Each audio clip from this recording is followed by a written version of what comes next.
जी next experiment है आपका। सबसे पहले इसकी स्टेटमेंट।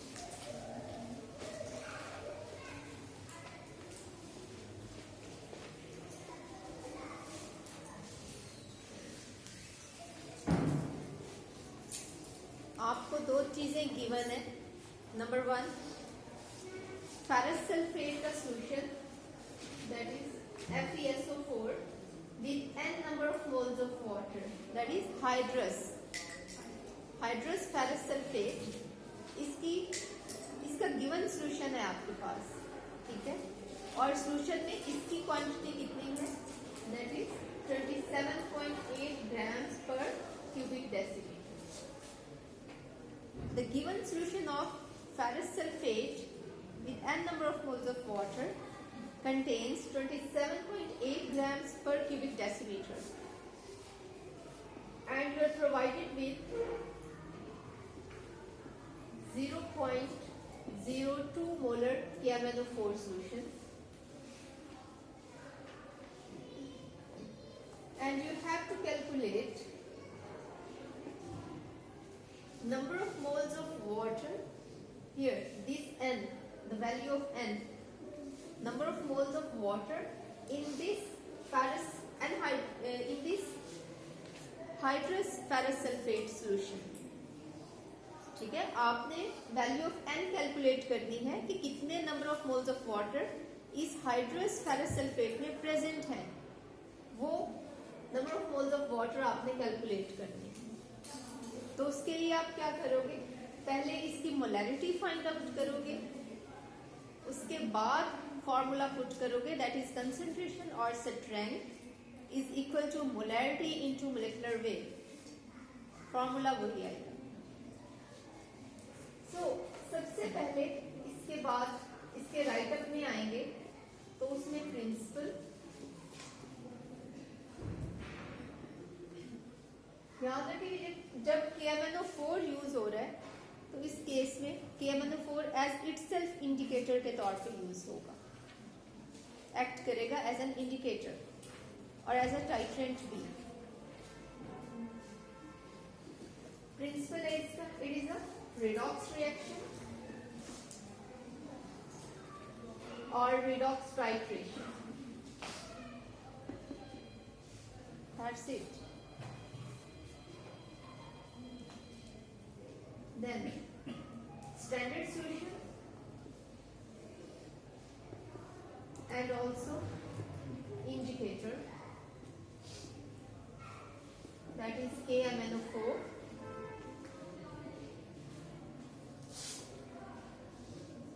जब भी आपके पास टाइट्रेशन रिएक्शन होता है तो उसमें एक एंड पॉइंट भी आता है आपके पास, और KMnO4 के केस में ऐसी टाइट्रेशंस जिनमें KMnO4 यूज हो रहा है उसमें, और साथ में आपका फेरस सल्फेट का कोई सोल्यूशन जैसे मोर सॉल्ट है, हाइड्रस फेरस सल्फेट है, इनके केस में आपके पास एंड पॉइंट लाइट पिंक आता है। लाइट पिंक कलर जैसे ही अपीयर होना है आपने, वो आपका एंड पॉइंट होगा reaction. Then comes the procedure।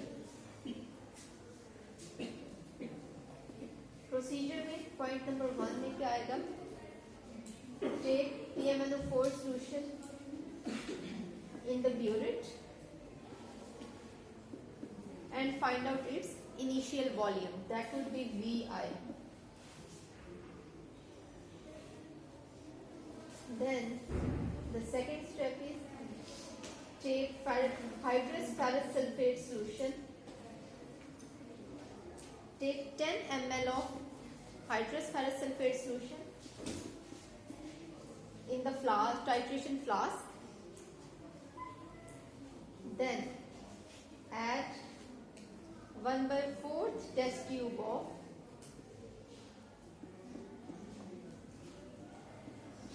sulfuric acid। Sulphuric acid को आप हाइड्रस फेरस सल्फेट के सोल्यूशन में ऐड करेंगे और आप थोड़ा सा उसको जेंटली मिक्स करेंगे। देन नंबर 4 स्टेप आएगा, titrate this hydrous ferrous sulphate solution against KMnO4। जैसे ही आपका लाइट पिंक कलर अपीयर हो, आपने स्टॉप कर देना ब्यूरेट का कॉर्क और वहां पे फाइनल वॉल्यूम की रीडिंग नोट कर लेनी है. That would be VF. Titrate the solution in the titration flask against KMnO4 या against standard solution until light pink color is appeared as end point. Then note down the final volume, that will be VF.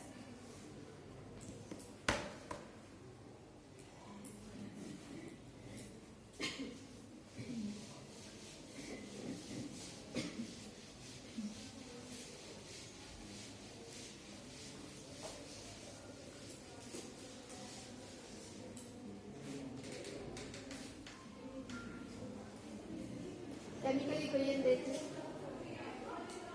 KMnO4 plus हाइड्रक्स ferrous sulphate. अगर आप equation balance करें,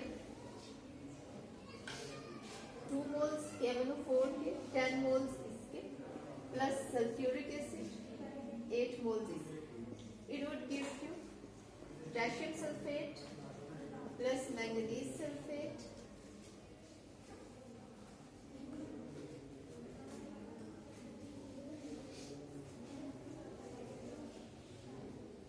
plus ferric sulfate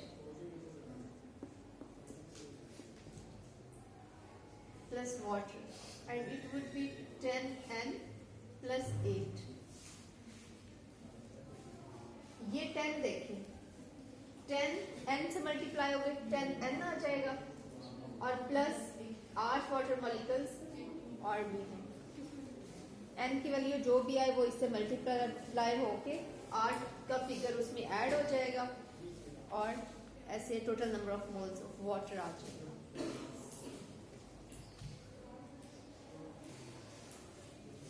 two moles manganese sulphate के साथ है और 5 moles of ferric sulphate के. अब आपने क्या किया था, VF minus VI would be equal to V2, that is for KMnO4. ठीक है. अब जनरली आपके पास जो इक्वेशन होती है वो है for ferrous sulfate, that is hydrous, and KMnO4. इसके लिए आ जाएगा M1V1 over N1 और इसके लिए आ जाएगा M2V2 over N2. M1 आपने फाइंड आउट करनी है. V1 कितना लिया था फ्लास्क में, 10 ml into 10 over number of moles कितने हैं इसके, 10. मोलैरिटी जो गिवन है that is 0.02 molar into V2 जितना भी आपका VF माइनस VI हुआ है, दैट वुड बी V2. ये यहाँ से आप राइट डाउन करेंगे और नंबर ऑफ मोल्स 2. यहाँ से आप फाइंड आउट करेंगे M1 की वैल्यू आ जाएगी VF माइनस VI वाला. यहाँ से M1 आ गया आपके पास. अब आपके पास जनरली क्या होता है formula, concentration is equal to molarity into molecular weight. That is concentration that is given here of a hydrous ferrous sulfate would be equal to molarity M1 जो हमने फाइंड आउट किया अभी पीछे into molecular weight. Molecular weight, अच्छा concentration की जगह ये put करें 727.8. मोलैरिटी जो भी आएगी आपकी और मोलेकुलर वेट कितना है. अब फेरस सल्फेट का जो मोलेकुलर वेट है वो आपके पास आ जाएगा 152 प्लस वाटर का कितना है 18, साथ एन भी है तो आ जाएगा 18N. अब ये मल्टीप्लाई हो रही है ये वाली वैल्यू इधर 27.8 के डिवाइड हो जाएगी जाके, is equal to 152 plus 18 nr। अब जो भी यहाँ पे आंसर आएगा उसमें से 152 इधर जाके माइनस हो जाएगा, माइनस 152 और 18 nr। फिर n की जगह आप इस सारे फिगर को डिवाइडेड बाय 18 करेंगे तो वो वैल्यू ऑफ n आ जाएगी। सिंपल।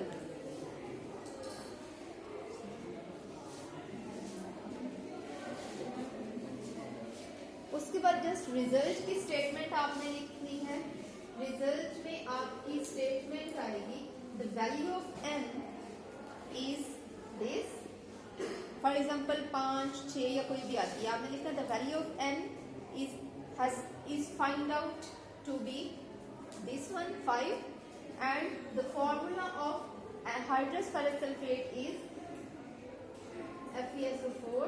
यहाँ पे n की जो भी वैल्यू है, फॉर एग्जाम्पल 5 है तो 5 ऐसे आ जाए, ठीक है।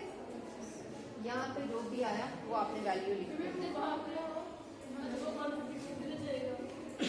वो इधर माइनस हो रहा है ना।